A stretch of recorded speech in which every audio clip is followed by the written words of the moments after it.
करवा चौथ व्रत की प्रमाणिक एवं पौराणिक कथा के अनुसार बहुत समय पहले की बात है।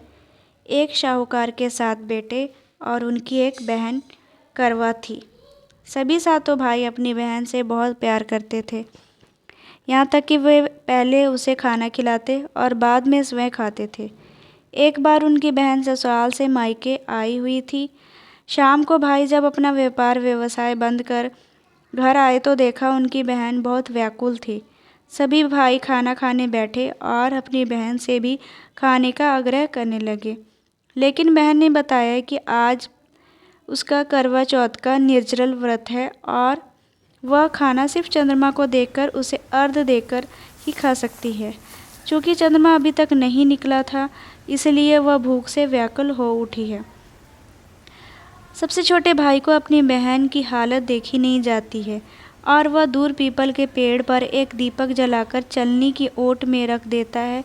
दूर से देखने पर वह ऐसा प्रतीत होता है कि जैसे चतुर्थी का चांद उदित हो रहा हो।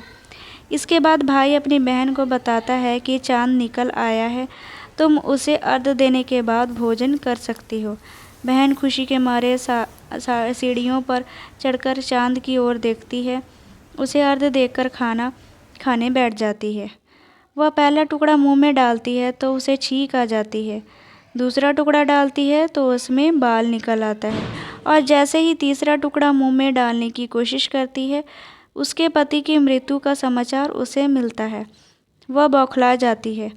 उसकी भाभी उसे सच्चाई से अवगत कराती है कि उसके साथ ऐसा क्यों हुआ है। करवा चौथ का व्रत गलत तरीके से टूटने के कारण देवता उससे नाराज हो गए हैं और उन्होंने ऐसा किया है।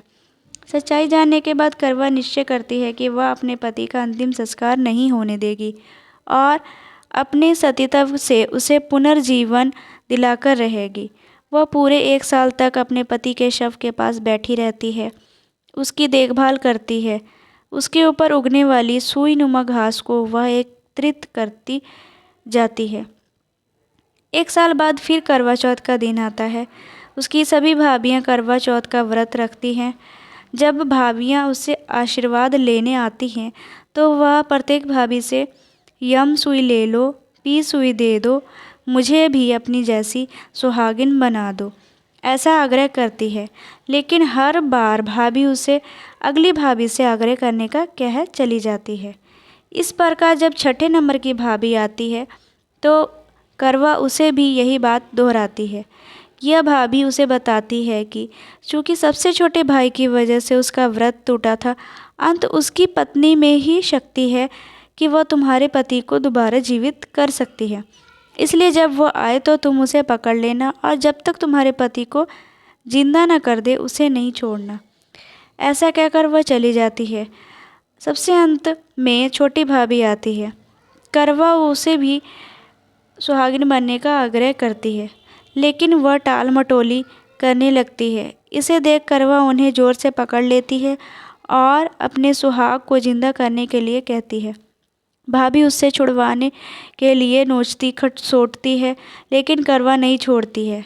अंत में उसकी तपस्या को देख भाभी पसीज जाती है और अपनी छोटी उंगली को चीरकर उसमें से अमृत निकालकर उसके पति के मुंह में डाल देती है। करवा का पति तुरंत श्री गणेश करता हुआ उठ बैठता है। इस प्रकार प्रभु की कृपा से उसकी छोटी भाभी के माध्यम से करवा को अपना सुहाग वापस मिल जाता है। हे श्री गणेश, माँ गौरी, जिस प्रकार करवा को चीर सुहागन का वरदान आपसे मिला है, वैसा ही सब सुहागिनों को मिले।